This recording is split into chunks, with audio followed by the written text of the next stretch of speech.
Abra sua Bíblia em Isaías 28, versículo 23. Isaías, capítulo 28, versículo 23. O irmão do teclado, se quiser, fique à vontade. Isaías, capítulo 28, versículo 23. Isaías 28 diz assim: Inclinai os ouvidos e ouvi a minha voz. Atendei bem e ouvi o meu discurso. Quem aqui gostaria de estar sensível à voz de Deus? Levanta a mão. Amém. Quem aqui gostaria de ser direcionado pelo Espírito Santo todos os dias? Quem aqui gostaria de fazer 100% aquilo que Deus espera que você faça? Levanta a mão. Olha só que interessante. Todos nós queremos isso.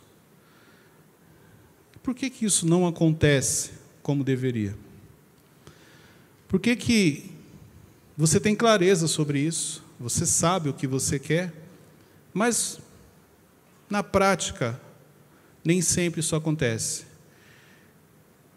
Quem aqui sabe que por algum momento já se distraiu, vamos dizer assim, e acabou não fazendo aquilo que Deus esperava? Levanta a mão. Muito bom. É importante esse entendimento, você ter essa clareza que você em algum momento se distraiu. E o que eu quero compartilhar com vocês hoje é justamente sobre isso.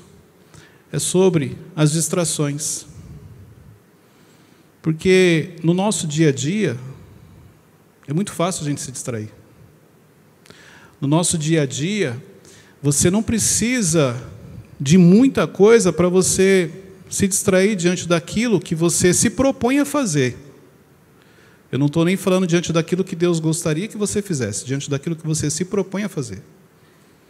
Se a gente trouxer para a questão do que Deus gostaria que você fizesse, aí a distração ela acaba aumentando um pouco mais. E uma coisa que eu aprendi, que uma das estratégias mais utilizadas pelo inimigo é justamente a distração. Primeiro porque na distração você nem percebe que ele está agindo.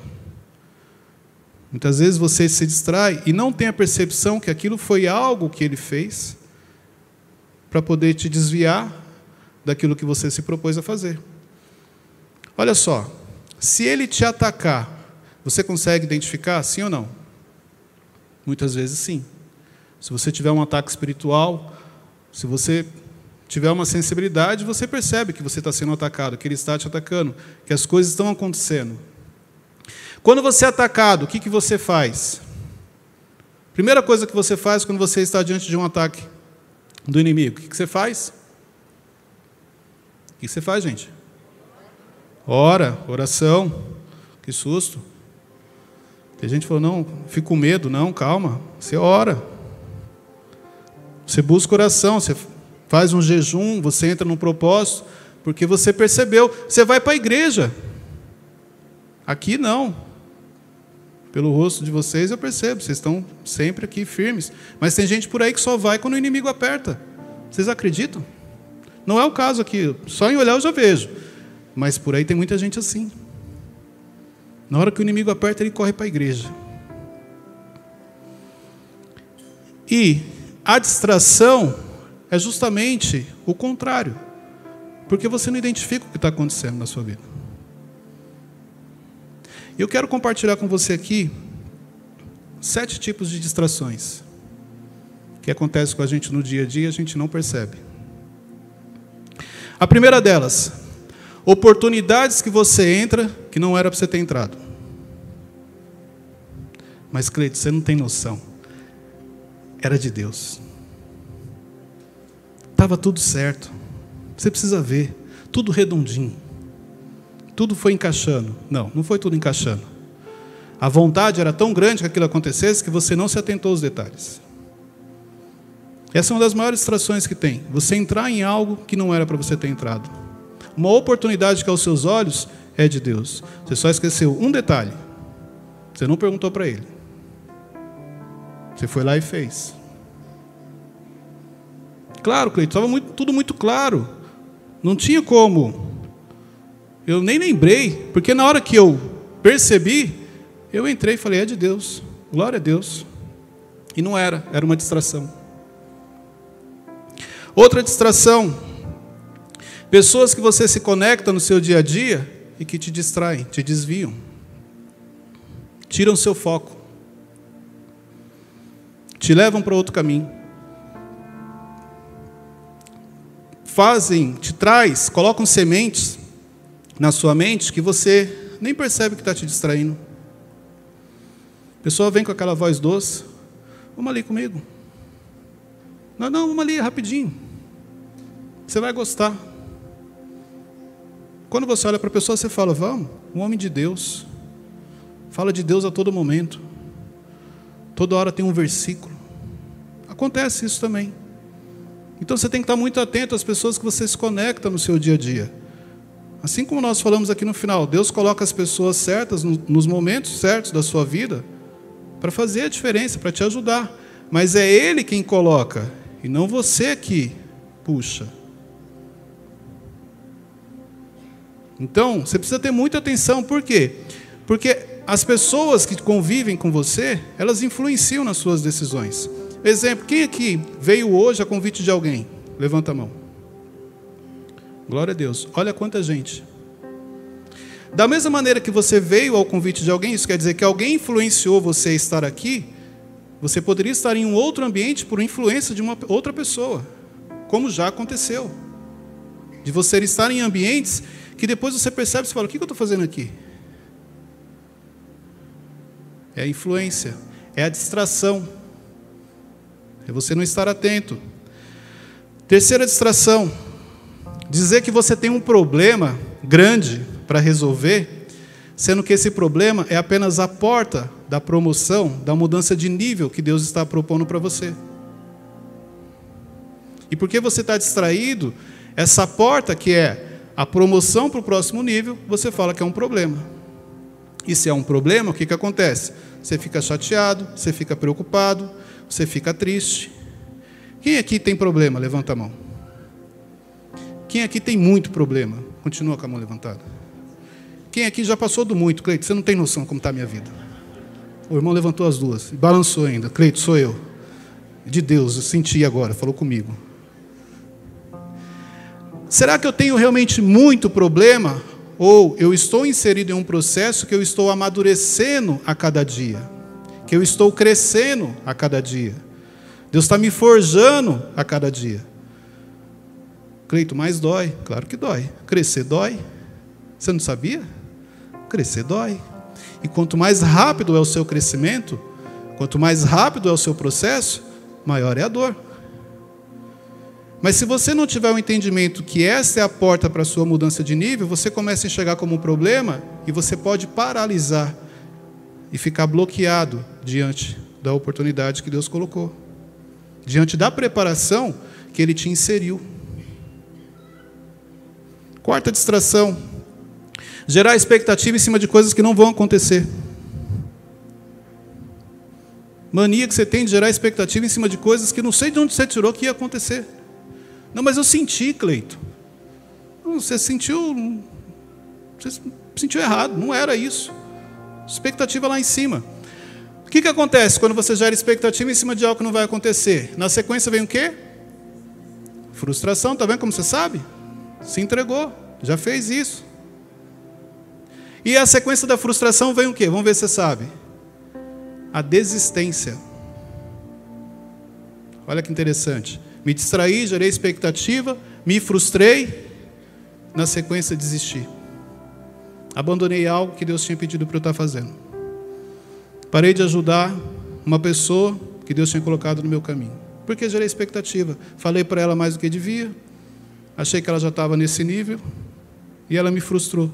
Porque você achou que Deus colocou ela na sua vida para ela te ajudar, mas na realidade era você que ia ajudar ela. Expectativa. Quinta distração. permitir que as pessoas acabem com você emocionalmente. Você permite que uma pessoa acabe com o seu dia. Como assim? Você sai de casa, feliz, aí no trabalho alguém fala alguma coisa, você fica triste. Ou você está bem, recebe uma mensagem e aquilo acaba com o seu dia. Como que você permite que alguém acabe com você emocionalmente? É uma distração. Por quê? Porque depois desse impacto emocional que você passou, você perde o rumo. Você quer voltar para casa, você já não sabe o que você vai fazer, aquilo que você planejou, você já desistiu. A expectativa que você estava para o seu dia ser bom, ela já foi embora. Você já não vê a hora de acabar o seu dia. Perdeu mais um dia. Distração. Olha isso aqui. Também é uma distração. Pedir oração em um momento em que você deveria estar prestando atenção na palavra. Como assim, Cleito? Muitas vezes você está diante de uma pessoa, até mesmo na igreja. E a resposta da oração que você vai pedir para o pastor ou para a pessoa, ele já está te dando na palavra, mas porque você está distraído, você não percebe. Esses dias eu estava acompanhando o culto online e eu vi. E as pessoas vão colocando, eu queria pedir oração. Não é que não é para você pedir oração. Mas às vezes você está ali tão focado, copiando e colando, eu peço oração, e não está prestando atenção na palavra que o pastor está ministrando, que é justamente a resposta que você precisa para a oração que você pediu. Você está distraído. Você já viu quando alguém vai pedir uma oração, que você pergunta para ela assim, tá, você quer que eu ore pelo quê? Ah, por isso, isso, isso. Aí você fala assim, não, faz assim, assim, assim. A pessoa, não, mas eu queria oração. Não, mas você não quer oração para resolver? Eu já estou te dando a solução. Não, não, eu quero oração. Eu quero que você ore. Você vê que ela está tão distraída que ela não entendeu que você já deu a solução. Porque na cabeça dela tem que ser oração. E a sétima distração que eu anotei aqui. Sobrecarregado com coisas que você não deveria mais estar fazendo. Aí tem muita gente. Quanta coisa você está fazendo durante o seu dia que não era mais para você estar fazendo. Já era para você ter deixado ir. Já era para você ter pedido para outra pessoa fazer. Já era para você ter delegado. Já era para você ter aberto mão. E você continua. Você está sobrecarregado. Você chega em casa cansado. Seu dia é corrido, cheio. Um monte de coisa para fazer. Só você sabe como você chegou aqui hoje. De tanta coisa que você já fez hoje, de tanta coisa que você ainda tem que fazer. Sim ou não? Não fala não, para não se entregar. Mas acontece. Tem muitos, inclusive, que não conseguiram vir, porque sobrecarregado, cara, eu queria ir no culto, mas hoje não vai dar. Tenho muita coisa para fazer. Isso acontece. Tem gente que veio aqui, não parou o dia inteiro, e está aqui já pensando no que vai fazer quando sair. Eu não vou falar quem para não expor ninguém, mas tem gente que está aqui resolvendo algumas questões ainda. Não vamos trabalhar com nomes e não vamos expor ninguém. De tão sobrecarregado que você está. Distração. Agora a gente vai começar a pregação. Aqui foi só uma introdução. Abre sua Bíblia em Lucas, capítulo 10, versículo 38. Lucas, capítulo 10, versículo 38.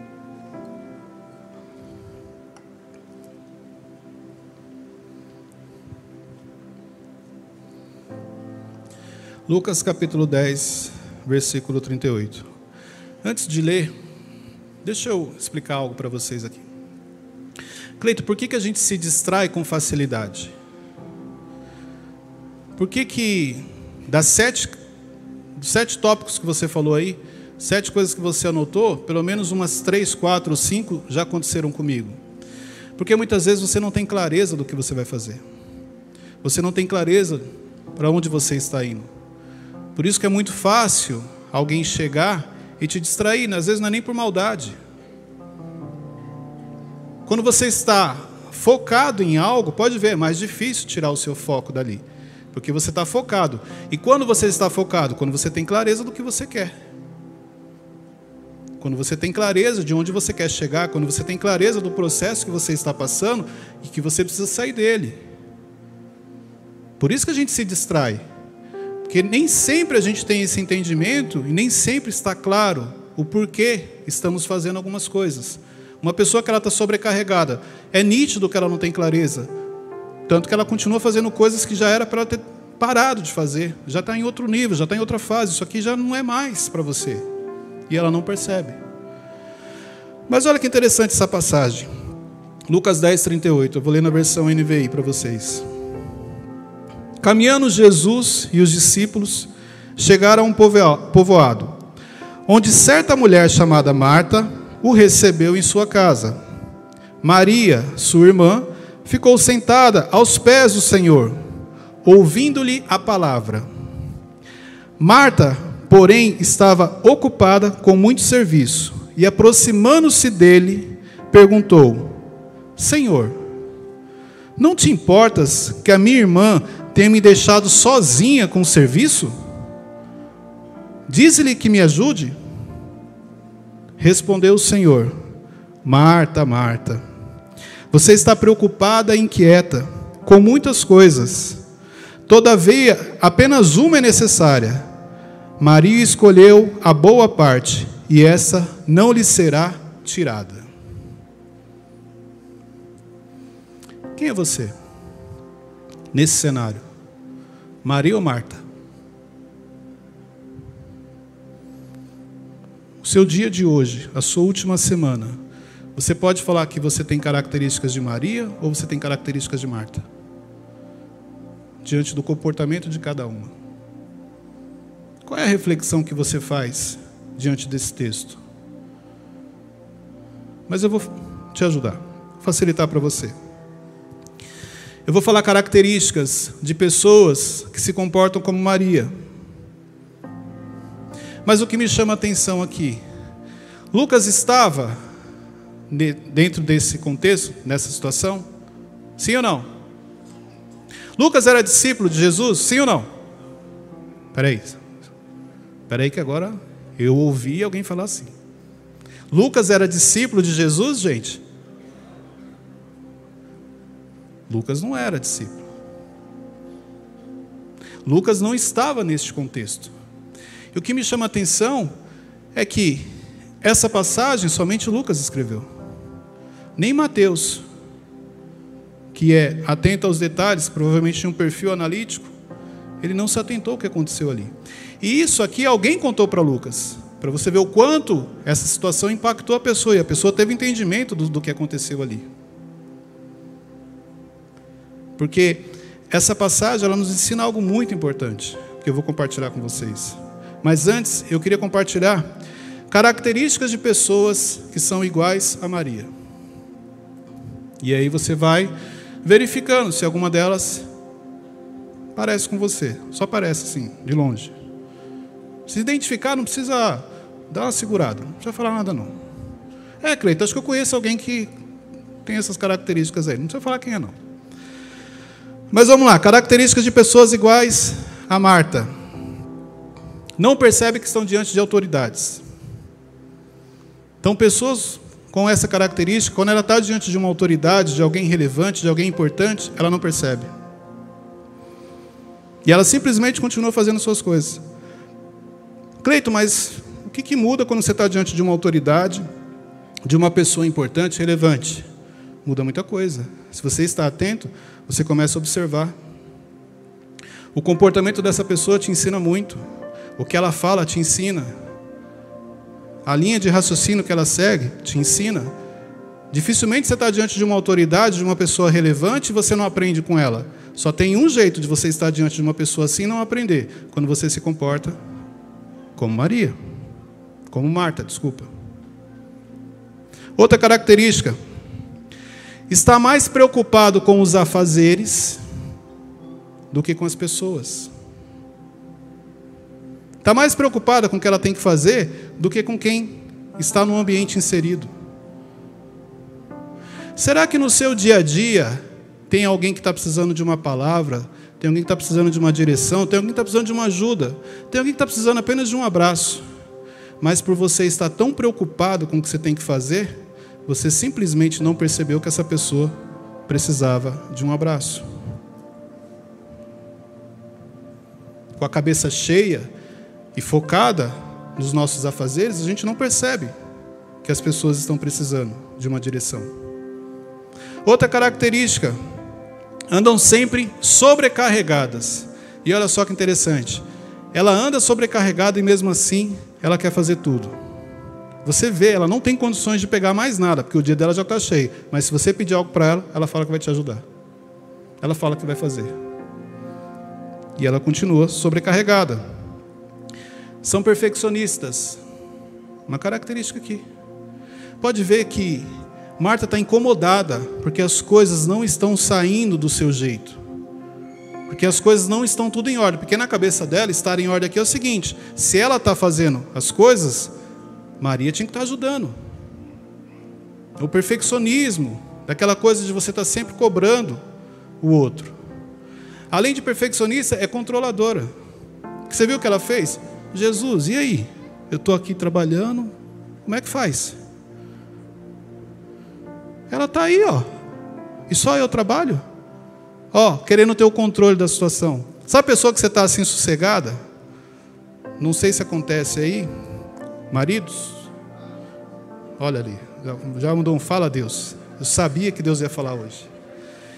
E de repente você pega um dia, você fala assim, hoje eu vou dar uma descansada.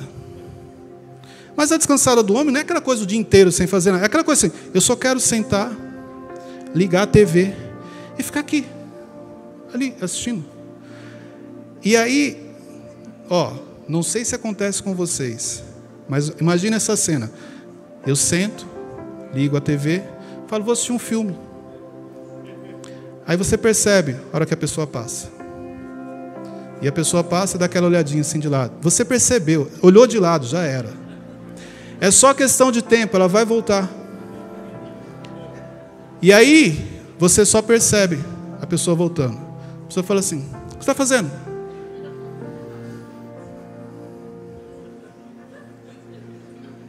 A pessoa vai. Menos de um minuto, a pessoa volta. Está assistindo o quê? Filme. Que filme? Aí a pessoa manda do nada. Poxa, nem para me esperar para a gente assistir junto.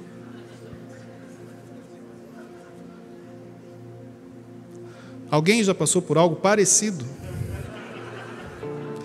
Tem uma outra situação, tem um outro cenário. A pessoa fala assim, poxa, tanta coisa para fazer e você ir sentado, sem fazer nada.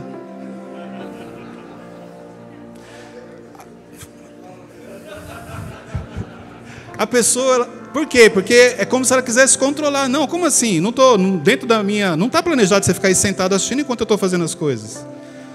E aí eu sempre falo para a Luciana, cada um no seu cenário. Assim como amanhã cedo eu vou sair para trabalhar e eu olho para a cama e você está dormindo. E está tudo bem. Não tem nada a ver isso aí que você está falando. Mas como eu decidi que eu quero ser feliz e não ter razão, então ela está certa. É o que ele falou, desliga a TV. Mas é comum isso acontece no nosso dia a dia. Pessoas, características de Marta, se fazem de vítima, porque foi o que ela fez. Quando ela chega para Jesus e fala assim, Jesus, e aí? Só eu trabalho nessa casa? Só eu que tenho que fazer tudo aqui? Ela vai ficar aí mesmo, sentada?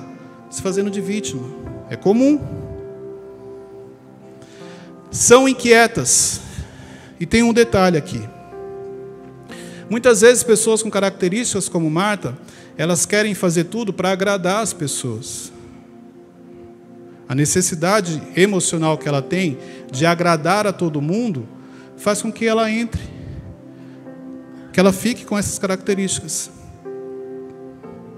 Alguém aqui se identificou com alguma coisa de Marta? Ou conhece alguém? Fica mais fácil? Não é tão alto não, irmão. Você ergueu assim, a esposa deu uma olhada para o lado. Mas isso acontece no nosso dia a dia. Muitas vezes você se comporta como Marta e não percebe. Você não percebe o que está acontecendo porque você está distraído. Porque diante de tantas distrações que nós temos, que essa é uma das estratégias que o diabo tem, para tirar você do seu propósito, para desviar você daquilo que você se propôs a fazer, que você se comporta como Marta. Você quer controlar, você quer que as coisas saiam do seu jeito, você fica inquieto, você se faz de vítima, e você não percebe a oportunidade do ambiente em que você está inserido. E você não percebe que você abriu a porta e pediu para Jesus entrar. E ele entrou, ele faz morada na sua casa, no seu lar. Mas você não consegue notar a presença dele, porque você está mais preocupado em outras coisas. E não em realmente ter um tempo com ele. E eu finalizo trazendo para você o que Maria nos ensina nesse texto. Como realmente devemos agir diante de algumas situações. Porque uma das coisas que eu aprendo aqui com Maria, e que fica muito claro, é o autocontrole.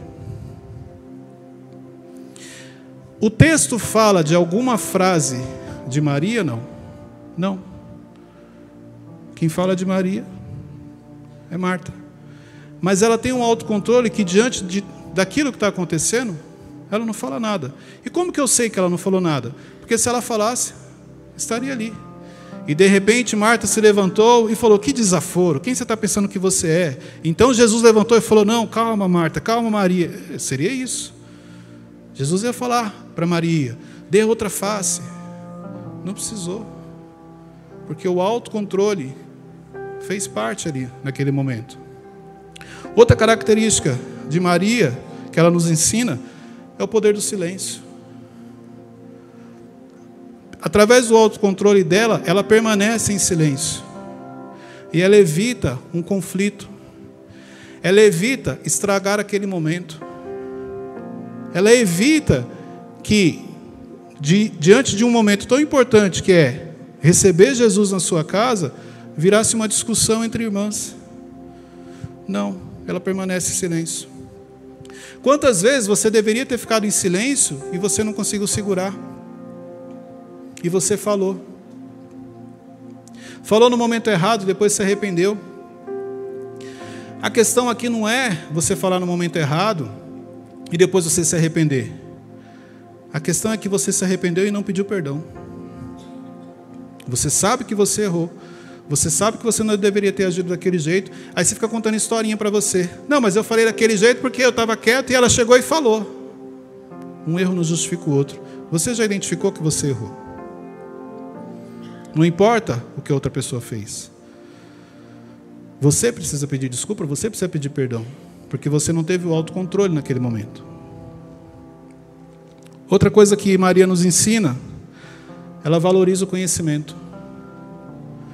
Porque na passagem diz: Maria, sua irmã, ficou sentada aos pés do Senhor, ouvindo-lhe a palavra. Ela estava naquele momento aprendendo. Ela estava ali adquirindo conhecimento. Ela estava sendo ministrada, sendo alimentada por Jesus. Então, porque ela valoriza isso, a ponto dela não se preocupar se a casa estava arrumada, se tinha coisa para fazer. Uma outra coisa que eu aprendo com Maria aqui é o quanto ela valoriza as pessoas. Porque simplesmente ela recebeu Jesus na sua casa. Ela parou tudo para estar aos pés dele. Sentar para aprender com ele.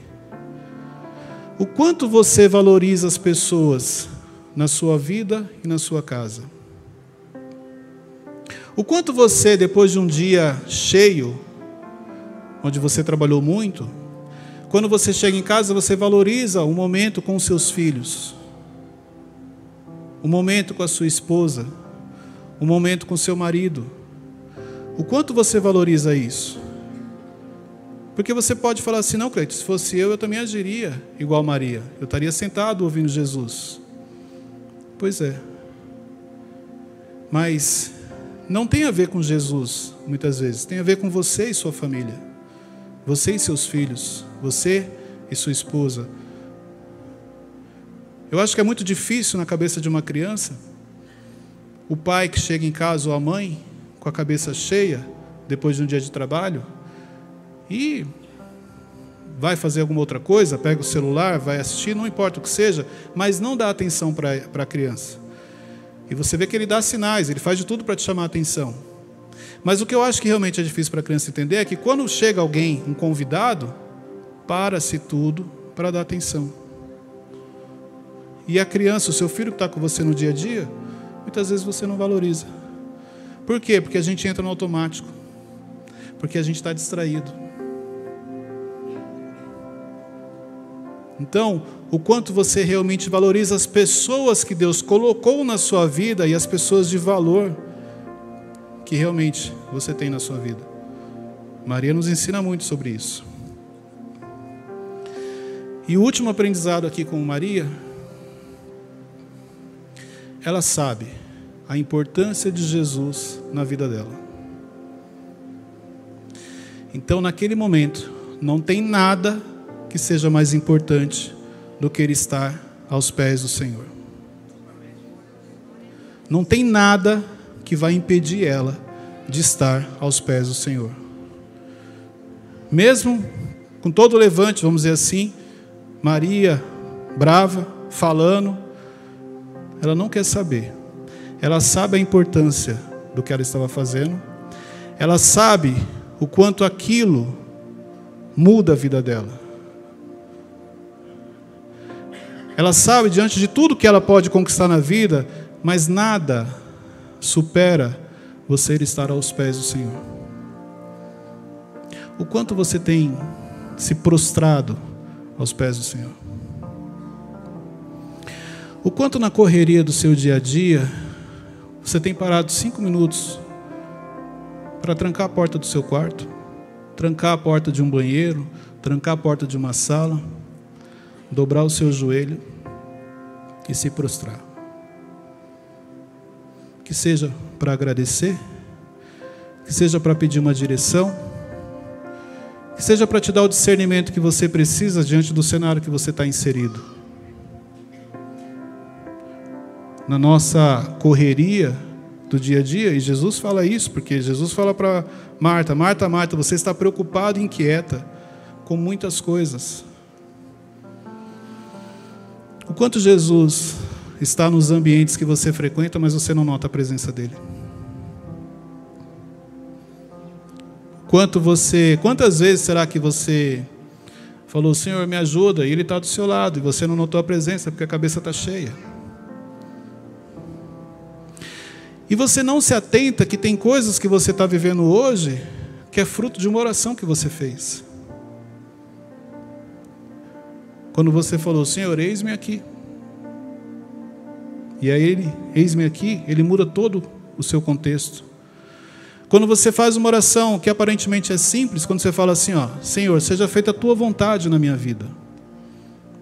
Na hora que ele olha e fala, posso mesmo? Então, peraí, se é para ser feita a minha vontade, a primeira coisa que eu preciso fazer, tirar tudo que não é meu da sua vida. Tudo que eu não coloquei. Tudo que eu não preparei. E às vezes você acha que eu estou passando uma fase difícil. Não. São consequências de decisões que você tomou. Mas uma coisa eu tenho certeza. Nunca faltou, nem nunca vai faltar nada. Porque mesmo nas nossas distrações, mesmo na nossa desobediência, mesmo diante de cenários onde você faz coisas que Deus não pediu para você fazer, Ele nunca te abandonou. Mesmo quando você não conhecia Jesus, mesmo quando você não sabia do amor que Ele tem por você, Ele sempre esteve ao seu lado cuidando de você. Então que essa noite você saia daqui com o discernimento que você precisa para eliminar todas as distrações que têm acontecido no seu dia a dia. E valorizar mais estar prostrado diante do Senhor. Porque você vai perceber o quanto a sua vida vai mudar. O quanto você vai ficar mais sensível à voz dele. O quanto você vai tomar decisões assertivas, porque você realmente vai fazer aquilo que Deus espera que você faça, para você viver aquilo que Ele tem para você. Você está feliz com os seus resultados? Imagine quando você começar a viver aquilo que Deus tem para você. Imagine quando a distração não fizer mais parte da sua vida. E você não se mover mais pelas suas emoções, mas você se mover pelos princípios e pela direção que Deus vai te dar. Eu não sei como você chegou aqui. Eu não sei qual é o desafio que você está passando. Eu não sei qual é o tamanho do problema. Mas eu tenho certeza que Deus está do seu lado, cuidando de tudo. E muitas vezes, a única coisa que Ele quer é que você faça como Maria. Se prostre, sente ao lado dele, para ouvir o que Ele tem para te dizer.